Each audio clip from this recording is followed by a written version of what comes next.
엎드려서 인사하겠습니다. 복 있는 사람이 됩시다. 은혜 받읍시다. 다 잘 될 것입니다. 다 지나갈 것입니다. 할렐루야. 오늘부터는 5시간에 걸쳐서 우리가 인생을 살아가면서 반드시 필요한 5가지 역량을 살펴보도록 하겠습니다. 모든 사람이 세상살이가 힘들다 그러죠. 힘들다. 근데 그 힘든 인생을 살아갈 수 있는 힘이 뭐냐? 이 5가지 힘이 필요한. 그래서 아이들이 학교에서 공부를 할 때도 대체로 이 5가지 역량을 키우는 일을 하는 것이고, 또 우리가 세상을 살면서 또 노년을 행복하게 보내기 위해서도 이 5가지 역량이 필요합니다. 보통 이제 뭐 고시 같은 걸 보면 이제 과락이라는 제도가 있잖아요. 그래서 60점 미만의 점수를 맞는 과목이 있으면 무조건 불합격이다. 다른 게 다 100점이어도 한 과목이 59점 그러면 떨어지는 거예요. 마찬가지로 이 5가지 역량은 똑같이 필요한 거지, 어느 하나만 없어도 이게 인생이 추락할 수밖에 없는, 무너질 수밖에 없는 그런 일들입니다. 그래서 중요한 5가지 힘이 필요한데, 같이 한번 따라하겠습니다. 지력, 심력, 체력, 관계 능력, 자기 관리 능력, 이 5가지가 필요합니다. 그래서 예를 들어 아무리 다른 게 다 뛰어나고 출중해도 건강이 안 좋다. 그러면 어쩔 수 없는 거 아니겠어요? 어쩔 수 없는. 그래서 우리가 흔히 미러 효과라고 얘기하는데, 사람이 태어나서 죽을 때까지 이 과정이 거울로 반사되는 것처럼 어느 정점을 기준으로 해서 올라가고 내려가고 이렇게 돼요. 아이들이 처음에 태어날 때 아무것도 못하는 상태에서 태어나잖아요. 마지막 갈 때는 그 상태가 되면 가는 거예요. 애들이 이제 1년 정도 돌까지 가면 뒤집기도 하고 기어다니기도 하고 막 이러잖아. 근데 마지막 인간이 세상을 떠날 때 내가 내 몸을 마음대로 움직이지 못하는 거야. 누군가는 업어주기도 해야 되고 붙들어주기도 해야 되고 이러는 거야. 이처럼 이제 아이들이 성장하면서 이제 똑똑한 애들은 오른쪽 왼쪽 신발도 구별하고, 그러면 말을 너무 잘해가지고 너 크면 변호사 되겠다 이런 사람도 있긴 있지만은, 이게 이제 마지막 때가 돼가면 이게 점점 어눌해져서 오른쪽 왼쪽 신발도 잘 구별하지 못하고 이렇게 이제 가는 거예요. 그러니까 이 건강이라는 것도 건강할 때 건강을 잘 유지해야 돼요. 요즘 이제 장수 시대라 그러지만은 대부분은 장수가 무병 장수가 아닌 유병 장수가 많대요. 대략 한 우리나라는 8년 정도 요양원이나 병원에 누워 있다 이제 가신 경우가 많은데, 보통 이제 서양 사람들은 그렇게 오랫동안 병원에 있지 않는데, 우리는 늘 이제 노후를 걱정하면 병원비 얼마나 많이 들까 이런 걱정을 하는데, 그럼 뭐 그렇게 건강 관리를 잘 하시고 오늘처럼 예배당 나오는 것처럼 주일 성수하시면 건강하게 살다 갈 줄로 믿습니다. 그러니까 대면 예배를 드리고 나와야 되는 이유도 거기 있는 거예요. 내가 내 몸을 어떻게 해야 된다? 움직여야 돼. 움직여. 내 몸을 누가 움직여? 내가 움직여. 내가 휠체어 타고 뭐 끌고 태워가지고 뭐 오고 가고 이러면 좋을 것 같지만은 좋은 거 하나도 없다. 그러니까 가능하면 지금부터는 내가 내 몸을 움직이도록. 아멘. 그래서 우리가 이제 가장 중요한 이 5가지 능력 중에 첫 번째가 이제 지혜인데, 유대인들의 교육의 첫 번째는 지혜 교육입니다. 지혜 교육. 그래서 성경 자체가 이제 지혜를 가르치는 책이고, 우리 성경을 읽고 성경 말씀을 듣고 배우면서 지혜가 자라게 되어 있습니다. 그래서 디모데는 이 성경을 우리에게 교육하는 것, 가르치는 것, 이게 얼마나 중요한가라는 걸 강조했어요. 그래서 디모데 전서 3장 16절에 보면 모든 성경은 하나님의 감동으로 된 것으로 교훈과 책망과 바르게 함과 의로 교육하게 유익하니 이는 하나님의 사람으로 온전하게 하며 모든 선한 일을 행한 능력을 갖추게 하려 함이라. 뭘 갖춘다고? 능력. 이 능력이 필요한데 그 능력이 바로 지혜로운 사람들, 지혜로운 사람. 그래서 특별히 우리 모두가 다 하나님 앞에서 오늘 본문의 말씀처럼 누구든지 지혜가 부족하거든 후히 주시고 꾸짖지 아니하시는 하나님께 구하라 그리하면 주시리라. 그래서 우리가 늘 하나님께 기도하고 지혜를 얻을 수 있기를 축복합니다. 또 말씀의 거울에 비춰보고 늘 말씀을 통해서 기록된 말씀으로 예수님께서 마귀를 물리친 것처럼 지혜로운 사람들이 되기를 주 이름으로 축복합니다. 유대인들은 특별히 이제 탈무드라는 책이 있는데 탈무드 통해서 어린 아이들이 성장 과정에서 계속 지혜롭게 자라야 한다라는 걸 강조하는. 오늘 야고보서 1장 1절에 보면 하나님과 주 예수 그리스도의 형 야고보는 흩어져 있는 12지파에게 문안한다, 편지한다. 그래서 1세기 당시부터 유대인들은 예루살렘에 살지 못하고 흩어진 민족으로 디아스포라로 인생을 살았어요. 그래서 이역만리 타향에서 특별히 타향살이를 하면서 이민 생활을 하면서 언어가 통하지 않는, 문화가 다른, 종교가 다른 그런 지역에서 살아가는데 가장 필요한 힘이 뭐냐? 그래서 야고보는 첫 번째 인내해야 한다. 인내를 온전히 이루어라. 이는 너희를 온전하고 구비하여 조금도 부족함이 없게 하려 함이라 그랬습니다. 요즘 이제 우리가 뭐 장수 시대를 얘기하지만 몇 살까지 사느냐 하는 것은 인내력의 한계에 달려 있는 인내력의 한계. 80을 살았다 그러면 80년 동안 뭐 했다? 인내했다는 인내. 90세를 살았다 그러면 90년 동안 뭐 했다는 거예요? 인내한 거예요. 하루살이 왜 하루밖에 못 사냐? 하루밖에 못 참아서 하루밖에 못 사는 거예요. 참는 만큼 오래 산다. 할렐루야. 그래서 인내를 온전히 이루어라. 인내를 온전히 이루어라. 그리고 중요한 게 지혜라는 거예요. 지혜. 이렇게 지혜가 필요하다. 지혜가 필요하다.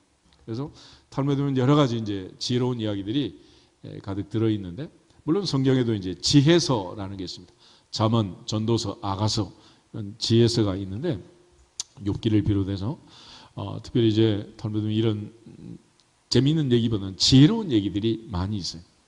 어느 왕이 죽게 됐는데 의사가 와서 얘기를 합니다. 한 가지 방법이 있기는 있다. 왕이 귀가 솔깃해졌어. 뭐냐? 그랬더니 사자의 젖을 먹으면 된대. 근데 이게 뭐 말이 될 법합니까? 어떻게 사자의 젖을 구할 수가 있겠어? 그래서 신하들을 불러 모으고 왕이 공포를 하는 거야. 누구든지 가서 사자의 젖을 구하면 후한상을 주겠다. 그래가지고 젊은 신하 하나가 이제 사자들이 사는 주거지로 가가지고 사자들을 관찰하기 시작합니다. 그래가지고 왕이 사자가 젖을 먹이는 그 속에 들어가서 계속 이제 친밀감을 가지고 사자로부터 이제 새끼들 먹일 때 젖을 조금씩 먹어가지고 병에 담아서 이제 오게 됐어요. 그런데 갑자기 이 몸의 지체들이 싸우기 시작하는 거예요. 발이 얘기하기를 내가 1등 공신이다. 발이 없으면 올 수 있었겠느냐. 이러면서 막 발 자랑을 하는 거예요. 그래서 이번에는 반대로 눈이 얘기를 하는 거예요. 눈이 없으면 어떻게 사자 찾을 수 있고 할 수 있겠느냐. 눈이 없으면 안 되니까 내가 1등 공신이다. 이래요. 마지막에 이제 혀가 하는 말이 내가 말을 잘해야 되고 말을 걸어야 되고 내가 말을 하는 데 따라서 이게 중요한 결정이 되는 거지 내가 없으면 아무것도 아니다. 그러자 막 지체들이 싸우면서 뼈도 없는 게 뭐 이러면서 막 이제 그럴 때 혀가 하는 말이 내 힘이 얼마나 센지 내가 보여주겠다. 조금 있으면 곧 알게 될 거다. 그랬어. 그리고 이제 왕 앞에 가서 이제 사자의 젖을 드리면서 혀가 이렇게 말해요. 이거는 강아지의 젖입니다. 이렇게 말하는 거예요. 그렇죠. 왕이 기급해가지고 능지처참 이게 막 사형 선고를 내리겠다고 얘기를 하니까 손발이 벌벌 떨면서 제발 혀야 말 좀 잘해라 이러더라고요. 우리의 몸은 바울이 말한 것처럼 교회 머리는 그리스도요 우리는 그 몸의 지체라고 했습니다. 고린도서 12장 얘기도 보면 손과 발이 싸우지만 싸우면 된다 안 된다? 안 된다. 이목구비가 싸우면 된다 안 된다? 안 된다는 거예요. 그래서 우리의 몸은 온전히 하나다. 하나. 그래서 모든 게 하나가 되어서 일사불란하게 머리의 지시를 따라서 움직여야지 이 지체들이 싸우면 되겠느냐라는 거예요. 마찬가지로 교회라는 공동체는 다양한 지체가 다 들어와 있잖아요. 빈부개천 막론하고 집이 고하 막론하고 지역 출신 막론하고 유대인이나 헬라인이나 누구든지 초대교회부터 들어오도록 그렇게 구성이 되어 있는 게 교회라는 거예요. 그러므로 교회 생활은 꼭 나하고 취미가 맞고 성격이 맞고 기분 좋은 사람하고만 신앙생활하는 게 아니에요. 그 앞에 서서 내 얼굴 보면 내 마음에 안 드는 부위가 얼마나 많아. 그렇지만 도려낼 수도 없잖아. 받아들여야 되는 것이. 그래서 신앙생활 할 때는 우리가 취미생활 하는 거 아니고 동호회 활동하는 게 아니기 때문에 나하고 취미가 다르고 은사가 다르고 나보다 전혀 역량이 떨어진 사람들이 있다 하더라도 아끼고 사랑해야 한다. 할렐루야. 이게 바로 탈무드 가정 교훈이고 이게 바로 교회라는 교훈. 이것이 교회니라. 그래서 성령이 하나 되게 하신 걸 힘써 지키라는 거예요. 그래야지 손이 마음에 안 든다고 잘라버리고 발이 마음에 안 든다고 잘라버리고 이목구비 마음에 안 든다고 다 도려내면 남는 게 뭐가 있겠어요. 그래서 교회 생활하고 절에서 돌을 닦는 건 전혀 달라요. 대부분의 종교는 혼자 돌을 닦는 거, 혼자. 근데 예수님 말씀하시기를 교회는 뭐냐? 내가 너희를 사랑하는 것 같이 너희도 어떻게 해라? 서로 사랑해라. 서로 사랑해라. 서로 사랑해라. 그래서 우리가 아무리 뭐 다른 사람을 사랑하지 않는다도 내 몸을 보면 내 몸에 많은 지체가 있잖아요. 오른손과 왼손이 있고 오른발 왼발이 있고 다 균형과 조화를 맞추어서 살게 돼 있는 거예요. 그러므로 우리 지체 중에 필요 없는 부위는 없다. 예전에 한동안은 뭐 맹장이 필요 없다. 맹장 떼는 게 유행이었어요. 그렇지만 맹장은 중요한 기능을 한다는 거예요. 그러니까 내가 볼 때 너 없으면 좋겠다라고 말하지만 우리가 그렇게 무시하고 쫓아낼 수 있는 사람은 있다 없다? 한 사람도 없는 거예요. 그런데 우리는 늘 그렇게 다투고 싸우는 지혜 없는 일들을 많이 한다는 거죠. 신명기 6장을 한번 찾아보겠습니다. 신명기 6장을 보면 유대인들은 특별히 이제 자녀들에게 교육을 강조합니다. 말씀의 교육, 다시 말해서 지혜의 교육을 강조하는 건데 특별히 유대인의 교육을 쉐마 그래요. 쉐마라는 말은 히브리 말로 인칭 명령이 명령.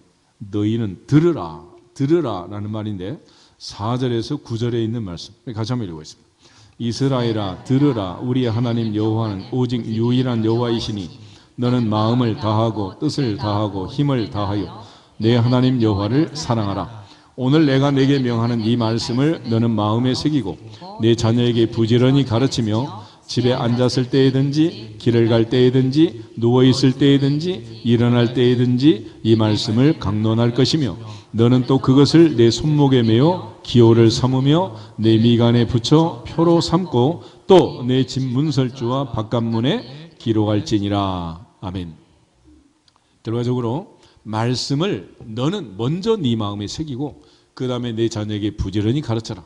시간 정해서 학교에 수업하듯이 하는 게 아니고 앉아있을 때나 누웠을 때나 일어날 때나 24시간 삶의 현장에서 자녀를 가르쳐라 라고 얘기합니다. 그래서 여기서 말하는 지력, 지혜의 힘, 지혜의 능력이라는 것은 뭐냐면 참과 거짓을 구별하는 능력이에요.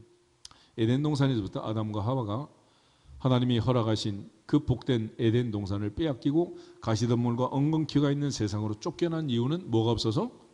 지혜가 없어서.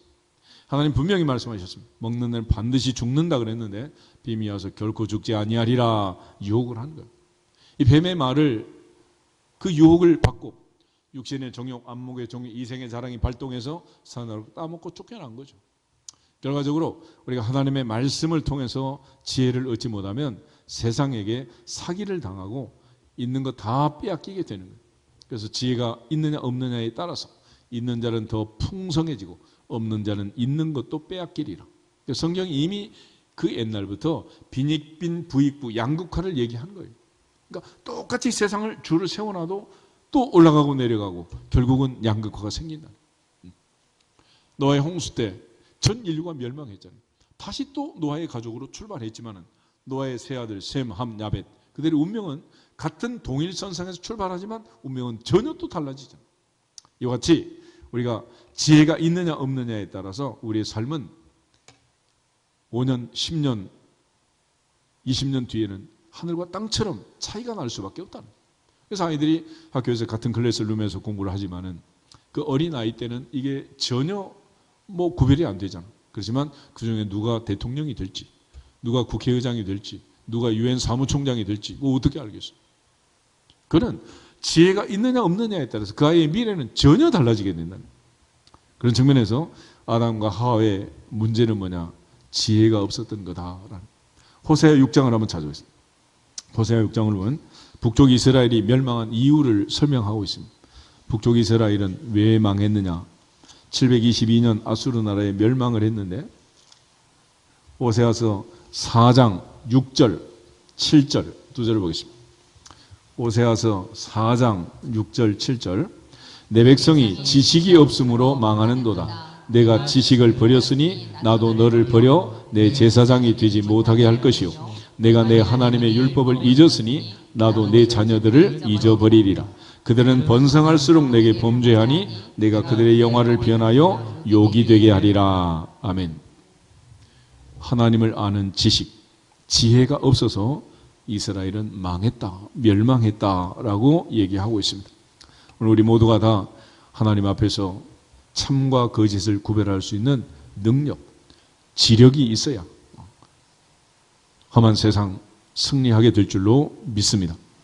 예수님께서는 기록된 말씀으로 마귀의 욕을 물리쳤는데 아담은 하나님이 주신 말씀은 제쳐놓고 마귀의 말을 꿀꺽 삼켜가지고 그 달콤함에 속아서 선악과를 따먹고 인류는 이렇게 비극을 겪게 된 거예요. 그래서 로마서 5장 12절에 가면 한 사람 아담으로 말미암아 죄가 세상에 들어오고 죄로 말미암아 사망이 왔나니 이와 같이 모든 사람이 죄를 지었으므로 사망이 모든 사람에게 이르렀다. 그래서 우리는 아담처럼 죄를 짓고 멸망하는 자가 아니라 예수님처럼 말씀으로 마귀의 욕을 물리치고 승리하기를 주 이름으로 축복합니다.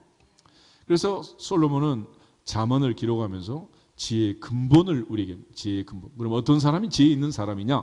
잠언 1장을 한번 보겠습니다. 잠언 1장 7절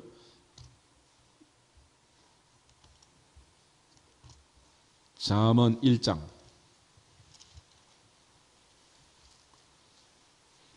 7, 8, 9 세 절을 같이 한번 보겠습니다. 잠언 1장 7절 여호와를 경외하는 것이 지식의 근본이거늘 미련한 자는 지혜와 훈계를 멸시하느니라. 내 아들아 내 아버지의 훈계를 들으며 내 어미의 법을 떠나지 말라. 이는 내 머리에 아름다운 관이요 내 목에 금사슬이니라. 아멘. 여호와를 경외하는 것이 지식의 근본이다. 지식의 근본 그랬는데 잠언 9장 10절을 가면 똑같은 얘기를 잠언 9장 10절 한번 보겠습니다.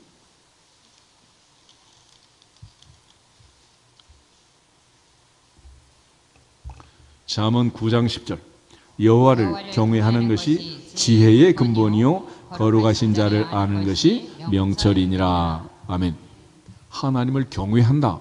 히브리어 야레라는 말은 두려워한다. 그런 얘기. 그래서 하나님을 두려워하는 사람, 지혜로운 사람이고 하나님을 두려워하지 않는 사람, 어떤 사람? 어리석은 사람이다. 라는 것. 그래서 여기서 말하는 지식과 지혜라는 것은 잠언의 지식과 지혜라는 것은 삶의 지혜, 현장의 지혜를 얘기합니다. 오늘 우리가 엄격히 구별하는 것은 학교 가서 지식을 배우고 세상 삶 속에서 지혜를 배우고 그러는 게 아니에요. 이건 전부 다 삶의 지혜를 얘기합니다. 그러니까 날리지 위즈덤 이걸 엄격하게 우리는 구별하고 있지만 그런 게 아니고 성경은 하나님이 주시는 지식, 하나님을 아는 지식, 하나님을 아는 지혜 마찬가지예요. 삶의 지혜를 얘기해요. 그러니까 새댁이 레시피를 보고 음식을 만드는 거 하고 할머니가 눈 감고 주물럭주물럭해서 된장국 끓이는 것은 같다 다르다? 다른 거예요. 그러니까 삶의 지혜가 필요한 거지 우리에게 학교에서 배워서 할 수 있는 게 아니라. 그래서 삶의 지혜라는 것은 어디에 오는 거냐? 하나님을 경외하는 것이다. 그래서 지력이라는 것은 어떤 능력이냐? 하나님을 두려워하는 능력. 이걸 지력이라고 해요. 지력. 출애굽기 18장을 한번 찾아요. 출애굽기 18장을 보시면 모세가 출애굽을 할 때 이제 두 아들 엘리에셀과 게르솜을 데리고 그 안에 십보라를 데리고 장인 이드로가 찾아오게 됩니다. 그래서 이제 오랜만에 이제 만나서 그동안 애굽에서 있었던 10가지 재앙과 홍해 바다를 건너고 마라의 쓴물을 건너고 출애굽기 17장에 있는 특별히 아말렉과의 전쟁에서 승전하고 이 모든 역사가 이루어졌잖아요. 그래서 그런 얘기를 하다 보니 날밤을 새우지 않았겠어? 그런데 다음날 보니까 모세는 앉아있고 백성들은 일렬로 줄을 서 있어. 무슨 티켓팅 하는 것도 아닌데. 그래서 이드로가 물었어요. 도대체 뭐 하는 거냐? 그랬더니 백성들이 문제가 있으면 재판을 하기 위해서 나한테 오는데 나는 앉아있고 백성들은 재판받기 위해서 서 있다. 그래. 그럴 때 이드로가 이 사람아 그렇게 바보처럼 하면 되겠느냐? 내 말을 들어라. 그래서 조언을 주는데 17절부터 22절에 있는 말씀 우리 한 절씩 교도하겠습니다. 18장 17절에서 22절. 모세의 장인이 그에게 이르되 내가 하는 것이 옳지 못하도다. 너와 또 너와 함께한 이 백성이 필경 기력이 쇠하리니 이 일이 내게 너무 중함이라. 내가 혼자 할 수 없으리라. 이제 내 말을 들으라. 내가 내게 방침을 가르치리니 하나님이 너와 함께 계실지로다. 너는 하나님 앞에서 그 백성을 위하여 그 사건들을 하나님께 가져오며 그들에게 율례와 법들을 가르쳐서 마땅히 갈 길과 할 일을 그들에게 보이고 너는 또 온 백성 가운데서 능력 있는 사람들 곧 하나님을 두려워하며 진실하며 불의한 이익을 미워하는 자를 살펴서 백성 위에 세워 천부장과 백부장과 50부장과 10부장을 삼아 그들이 때를 따라 백성을 재판하게 하라.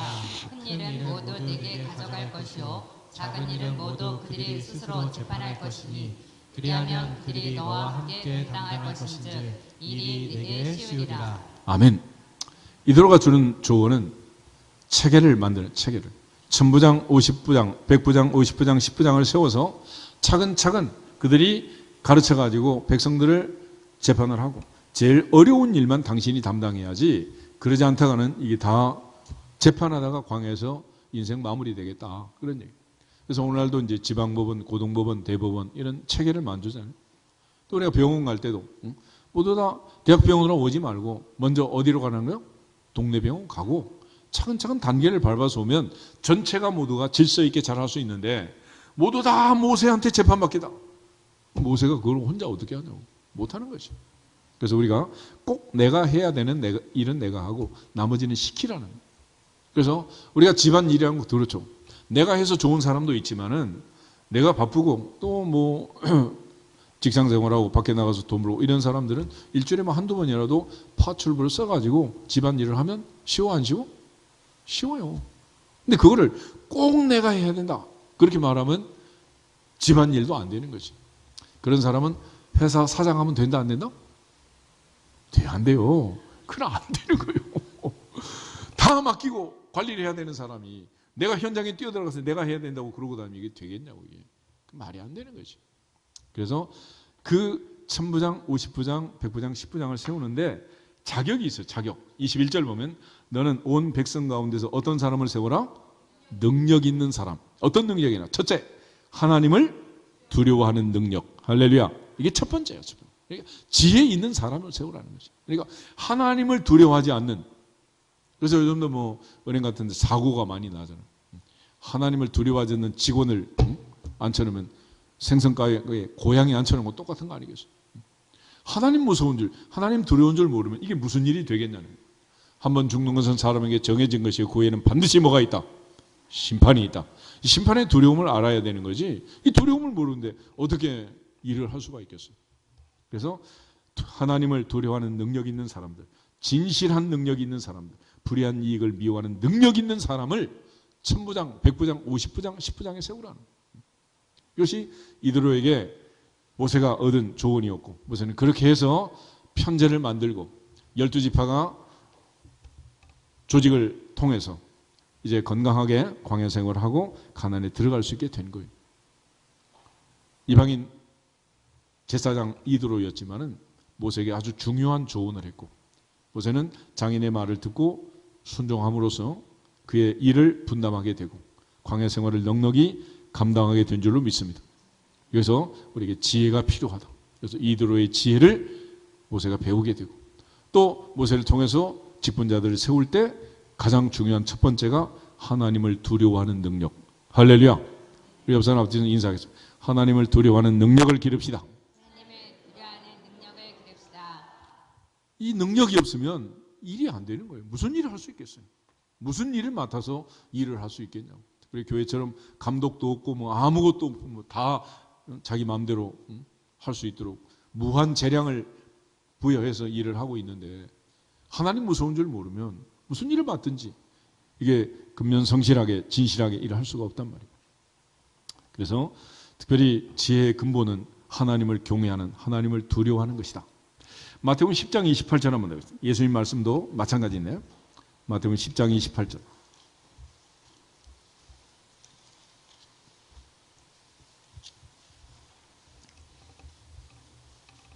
한 절만 가지겠습니다. 몸은 죽여도 영혼은 능히 죽이지 못하는 자들을 두려워하지 말고 오직 몸과 영혼을 능히 지옥에 멸하실 수 있는 일을 두려워하라. 아멘. 여기 보면 몸은 죽여도 영혼은 능히 죽이지 못하는 사람 두려워하지 말라는. 그리고 오직 몸과 영혼을 능히 멸하고 지옥에 멸할 수 있는 한 분 하나님만 두려워해라. 할렐루야. 하나님이 두려운 거지 사람을 두려워하지 말라는. 근데 우리가 살다 보면 사람이 무서워요, 안 무서워요? 사람 무섭잖아. 그지? 어느 목사님 그러더라고. 자기 살면서 뭐가 제일 무서워요? 그러니까 어렸을 때는 사자가 무서웠대. 사자. 공원에 가면 대원에 보면 사자 있잖아. 사자면 얼마나 무서워. 근데 나중에 어른 되고 나니까 사자가 안 무섭더래. 안 무서워. 근데 나중에 이제 목회를 하다 보니 사람이 무섭더래. 사람이. 이게 막 앞뒤통수 치는데 막 이게 사람이 무서워. 근데 나중에 하나님 말씀을 보고 또 깨닫고 나니 그럴 줄 알았다. 넘어가는 거야. 의인은 없나니 하나도 없고 모든 사람이 죄를 지었음에 하나님의 영광이 이룰 수 없는 우리 모두는 다 뭐요? 죄인이라는. 그러니까 죄 삭은 사망인데 어차피 죽어갈 인생들 로마서 12장 말씀처럼 불쌍히 여기고 밥도 많이 먹이고 고가걸로도 사주고 햄버거도 사주고 그러면서 불쌍히 여기라. 불쌍히 여기. 그러니까 사람이 무서운 게 아니라 나중에 불쌍하게 되더래. 세 번째는 사탄이 무서워. 사탄이. 신앙생활을 하고 이제 목사가 되고 나니까 나중에는 사탄이 안 무섭더래. 예수 그리스도를 명령하노니 사탄은 떠나갈지어다. 물러갈지어다. 묶음을 얻고 소멸될지어다. 선포하니까 하나도 안 무서워. 사탄이. 사자, 사람, 사탄. 그런데 아무리 목회를 해도 무서운 게 뭐냐? 하나님이 무서운 거야. 하나님이 두려운 거야. 아멘? 하나님 두려운 줄 알아야지. 그거 모르면 뭐가 없는 거다? 지혜가 없는 거야. 지혜가. 그러니까 하나님 두려운 줄 모르면 지혜가 없는 거예요. 아멘? 우리 다시 한번 인사해. 하나님만 두려워합시다. 하나님만 두려워합시다. 그래서 솔로몬은 하나님을 두려워하는 그것이 지혜라고 말하고 예수님은 사람을 두려워하지 말라. 몸과 영혼을 지옥에 멸하는 하나님만 두려워해라 라고 얘기한 거예요. 야고보 3장을 한번 더 보겠습니다. 야고보 3장을 보면 그런데 지혜도 종류가 있다네. 종류. 두 종류가 있는데 13절부터 18절 말씀 한 절씩 교독하겠습니다. 너희 중에 지혜와 총명이 있는 자가 누구냐? 그는 선행으로 말미암아 지혜의 온유함으로 그 행함을 보일지니라. 그러나 너희 마음속에 북한 시교와 다툼이 있으면 자랑하지 말라. 진리를 거슬러 거짓말하지 말라. 이러한 지혜는 위로부터 내려온 것이 아니요 땅 위의 것이요 정욕의 것이요 귀신의 것이니 시기와 다툼이 있는 곳에는 혼란과 모든 악한 일이 있습니다. 오직 위로부터 난 지혜는 첫째 성결하고 다음에 화평하고 관용하고 양순하며 긍휼과 선한 열매가 가득하고 편견과 거짓이 없나니. 화평하게 하는 자들은 화평으로 심어 의의 열매를 거두니라. 아멘. 지혜도 첫째는 17절 오직 위로부터 난 지혜, 하나님의 지혜가 있다는 거예요. 그런데 반대로 15절에 가면 이러한 지혜는 위로부터 내려온 것이 아닌 땅 위의 것, 정욕의 것, 귀신의 것, 세상의 지혜가 있다는 거예요. 세상의 지혜. 세상의 지혜는 땅 위의 것이고 정욕의 것이고 귀신의 것이다. 그래서 야고보는 이 세상적인 지혜, 세상의 지혜를 갖지 말라. 조심해라. 그런 얘기를 하는 거예요. 여러분 세상 살아가는 사람들, 세상에서 부자가 되고 세상에서 대제국을 만들고 거대 기업을 만들고 이런 사람들 얼마나 대단해요. 대단해요. 그러니까 우리는 상상할 수도 없는 한 달 내내 수고해서 뭐 겨우 월급 받는데 어떤 사람들은 한 달에 막 수천억만 불을 벌고 또 그걸 또 하루아침에 망해먹고 참 어떻게 그런 일이 있을 수가 있겠어요.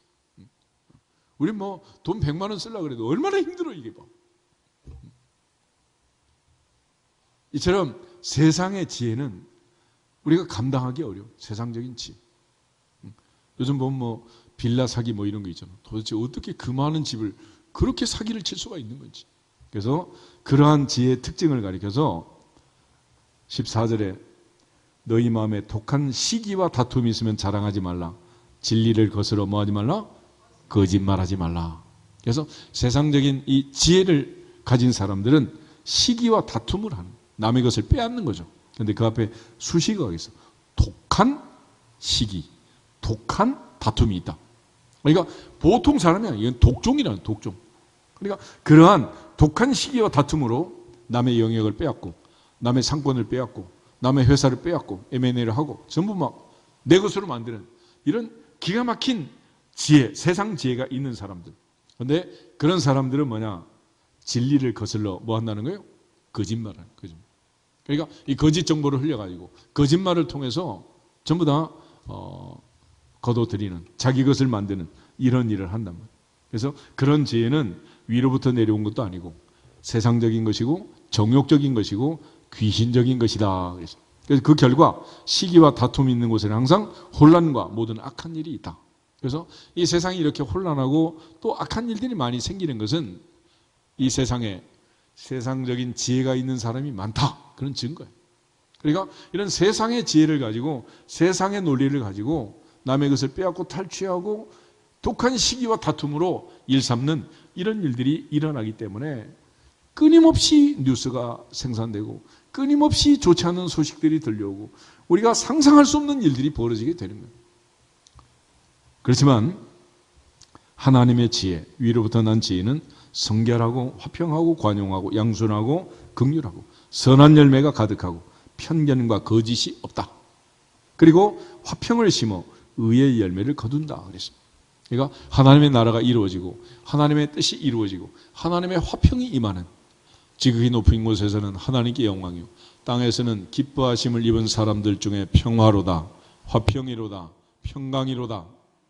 주님의 은혜가 아니면 이 세상은 평안할 수가 없는 거예요. 그래서 우리 모두가 다 하나님이 주시는 지혜, 위로부터 난 지혜, 이런 지혜로 충만하기를 주 이름으로 축복합니다. 사도 요한이 요한 3서 1장 2절에 하면 가요를 위해서 기도할 때 이렇게 기도해요. 사랑하는 자여, 사랑하는 자여, 내 영혼이 잘됨 같이 내가 범사에 잘되고 강건하기를 내가 간구하노라. 할렐루야.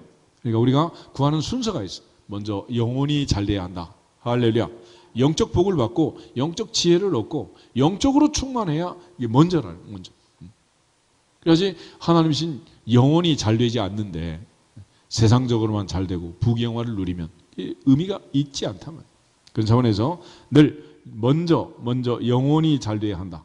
그리고 범사가 잘 되고 건강하기를 기도했습니다. 근데 영혼이 잘 되지도 않고 그저 건강하기만 하면 좋은 것 같지만은 그 건강한 사람들 결국 뭐 하는 거냐? 쌈손처럼 힘이 세면 하나님께 영광을 돌리면 좋지만은 그러나 그 마지막 최후는 너무도 비참하잖아요. 성경에서 제일 힘이 센 사람이 그렇게 죽을 줄 어떻게 알았겠어요? 그러니까 우리가 하나님 앞에서 늘 위로부터 주시는 하나님의 지혜로 충만하기를 축복합니다. 우리 잠언 30장을 한번 보겠습니다. 거기 아굴이 하나님께 기도하는 내용이 나와 있는데, 그래서 아굴은 하나님께 기도하면서 이제 평생 두 가지 소원이 있습니다. 두 가지 기도 제목이 있습니다. 반드시 이루어 주시기를 기도했어요. 그 두 가지가 뭐냐? 잠언 30장 7절에서 9절 말씀. 잠언 30장 7절에서 9절 같이 읽겠습니다.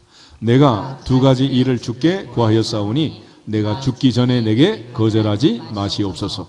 곧 헛된 것과 거짓말을 내게서 멀리 하옵시며 나를 가난하게도 마옵시고 부하게도 마옵시고 오직 필요한 양식으로 나를 먹이시옵소서.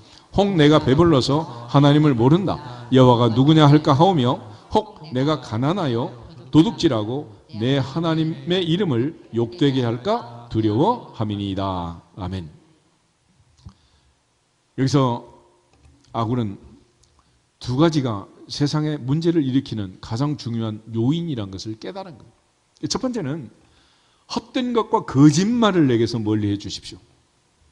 세상에 일어난 많은 사건들이 허망한 것을 구하고 거짓말을 하기 때문에 일어난 일. 그리고 그 헛되고 헛되며 헛된 세상에서 헛된 것을 구하도록 하고 거짓말을 조장하도록 한 거짓의 아비는 누구다?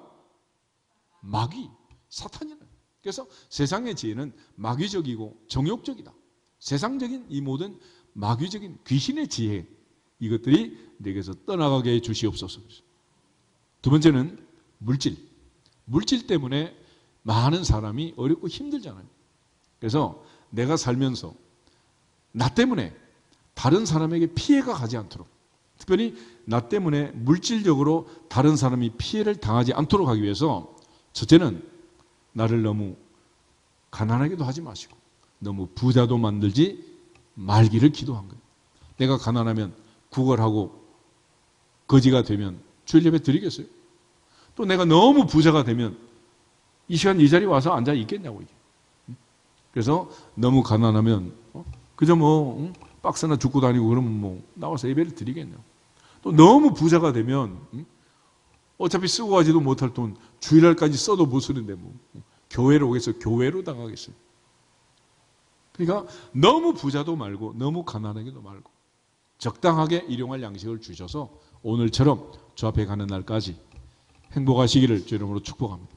지혜로운 사람이 되기를 축복합니다. 그게 지혜라는 거예요. 지혜. 그런데 우리는 끝없는 욕망과 야망을 가지고 많은 것들을 남의 것을 빼앗아서 내 것을 만들기 위해서 거짓말을 하는 거예요. 그렇지만 그렇게 모은 금은 보아 솔로몬의 부귀영화도 솔로몬은 한마디로 정의랍니다. 헛되고 헛되며 헛되고 헛되니 모든 것이 헛되다라는 대제국을 아버지가 물려줬고 더 큰 통일 왕국을 만들어서 자기 아들에게 물려주지만은 솔로몬 전도서 2장에서 이런 고백을 해요. 내 뒤에 오는 자가 지혜자일지 우매자일지 어찌 알겠느냐. 그러므로 이것도 바람을 잡으려는 것처럼 헛되다. 아무리 부귀영화를 이루어서 아들에게 물려준다 해도 이 녀석이 지혜롭게 잘 관리하고 더 부흥성장시키고 그러면 좋겠지만 어리석은 자가 되어서 하루아침에 아버지의 그 후광을 받았을 때는 좋지만은 아버지 돌아가신 다음에 다 망하는 이스라엘 역사가 있잖아요. 이처럼 아무리 큰 대제국을 이루고 대왕이 되고 모든 사람에게 칭송받는 지혜의 왕이 된다고 해도 그것은 허망한 일이다라는, 우리 모두가 다 하나님 앞에서 지혜로운 사람들이 되기를 주 이름으로 축복합니다. 그러므로 물질이라는 것은 하나님이 더해 주시는 것이고 하나님 주시는 복을 누리는 거지 우리가 욕심을 낸다고 해서 되는 것도 아니고 하나님이 모든 것을 주관하시고 재물 얻을 힘과 능력도 하나님이 주시는 거예요. 그러므로 우리 모두 하나님을 잘 섬기고 지혜로운 사람이 되면 복을 누리게 될 줄로 믿습니다.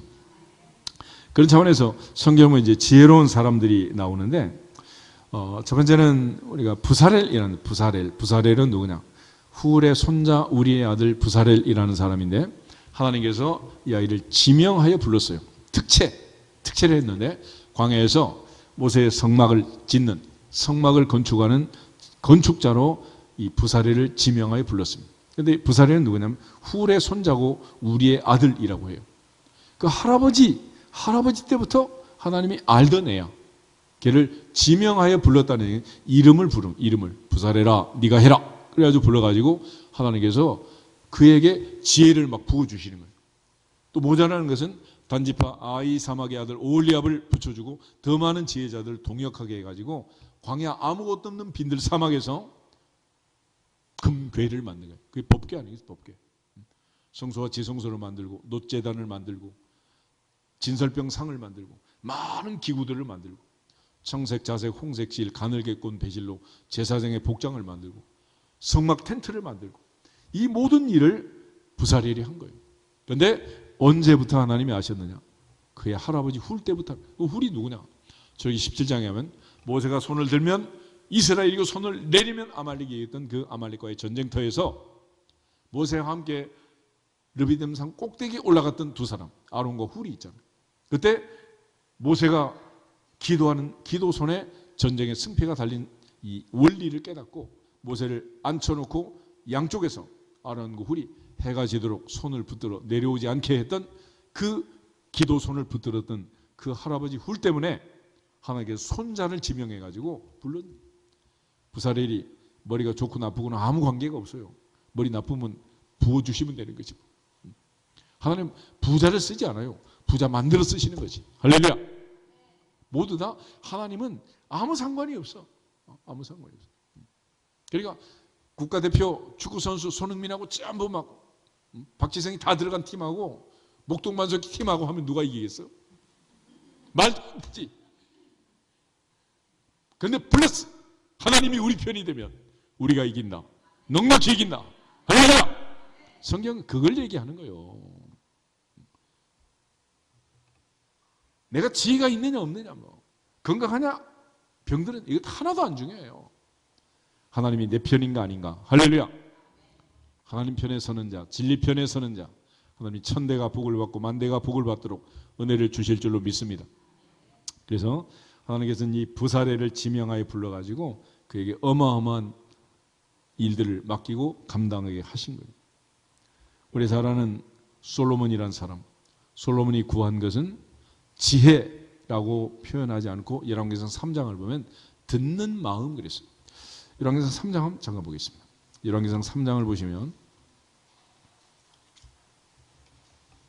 기본 산당에서 1,000번제를 드리고 하나님이 너무 기뻐서 내가 내게 무엇을 줄고 너는 내게 구하라 그럴 때 솔로몬이 구한 것이 있습니다.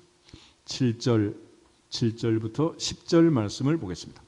나의 하나님 여호와여 주께서 종으로 종의 아버지 다윗을 대신하여 왕이 되게 하셨사오나 종은 작은 아이라 출입할 줄을 알지 못하고 주께서 택하신 백성 가운데 있나이다.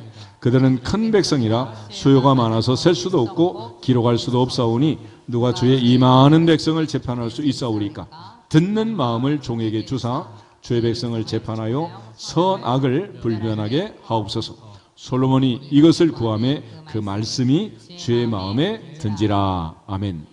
특별히 10절에 어떤 마음을 달라고? 듣는 마음을 주세요. 다시 말해서 어떤 사람의 이야기를 들었을 때 그게 진짜인지 가짜인지 참인지 거짓인지를 분별하는 마음, 분별력을 주세요. 그런 거예요. 그래서 지혜라는 것은 참과 거짓을 분별하는 능력입니다. 우리 시대는 이제 AI 시대가 돼가지고 가짜 뉴스가 나오고 가짜 AI 인형을 만들어 가지고 전부 막 얘기를 하고 발음을 훈련을 시켜 가지고 그렇게 하고 나중에는 뭐 AI 목사님이 설교도 하시고 이제 이런 시대가 이제 올 거라는 거예요. 그런데 문제는 그러한 말씨나 말투나 이게 중요한 게 아니고 그게 진짜인지 가짜인지를 구별하는 능력, 그것이 지혜니라. 그것이 지혜니라. 그래서 하나님께서 솔로몬에게 바로 그 지혜를 주셨고 구하지 아니한 부귀영화를 더해 주셨다라고 말하는. 특별히 이 세상을 살면서 우리에게 제일 중요한 남아있는 인생길에 필요한 게 뭐냐?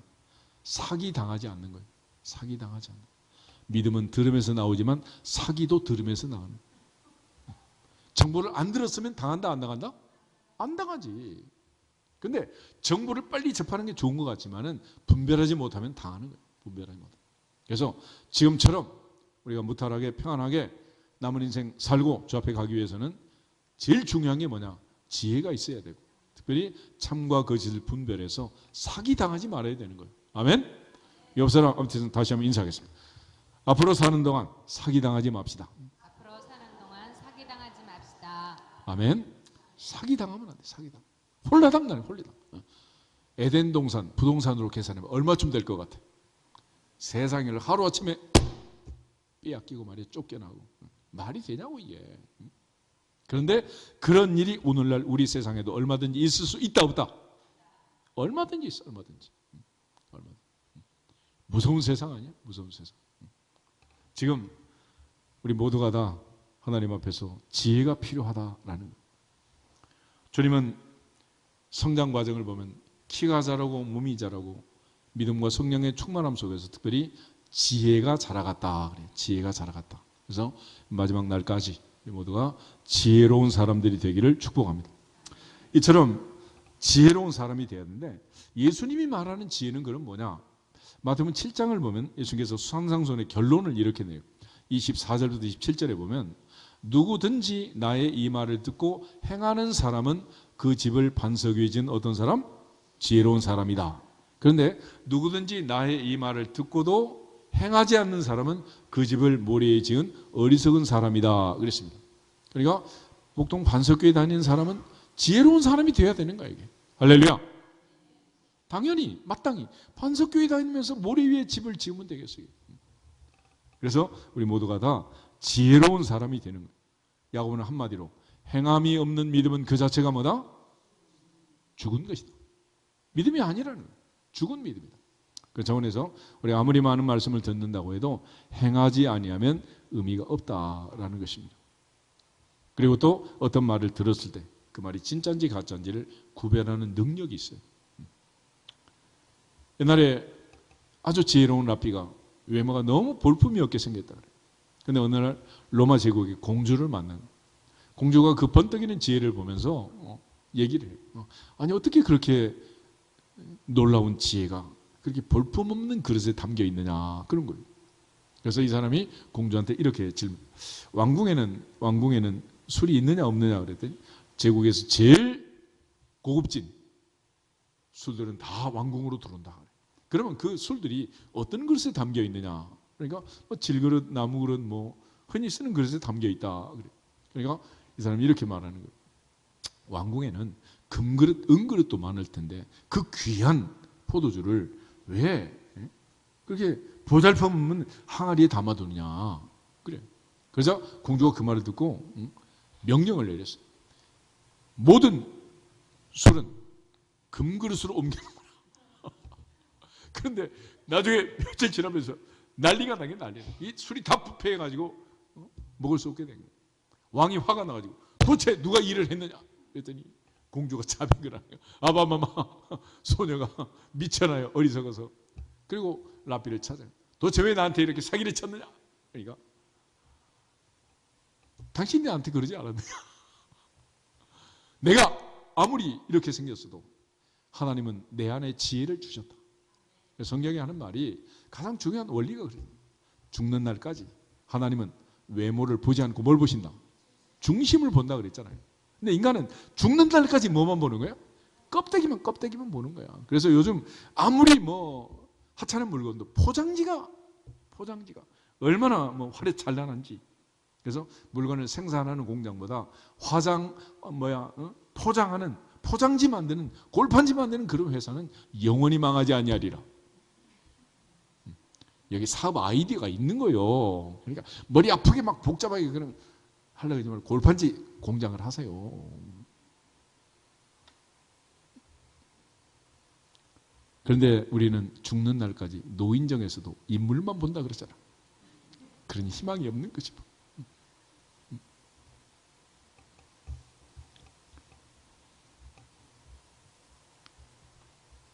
한 번은 아키바라는 그 랍비가 여행을 하는데 등불하고 수탉하고 나귀를 가지고 먼 길을 출발했습니다. 가다가 이제 어느 마을에 들어서 저녁 때가 됐는데 어느 집에 들어가서 하룻밤 신세를 지내야겠다. 안 된대. 이 집 저 집 다 안 된다는 거예요. 그래서 하나님께서 오늘 밤은 내가 집 안에서 자는 것보다 밖에 사는 게 더 좋으니까 그렇게 하셨나 보다. 늘 절대 감사하는 마음이 있었기 때문에 밖에다 이제 텐트를 치고 잠을 자는.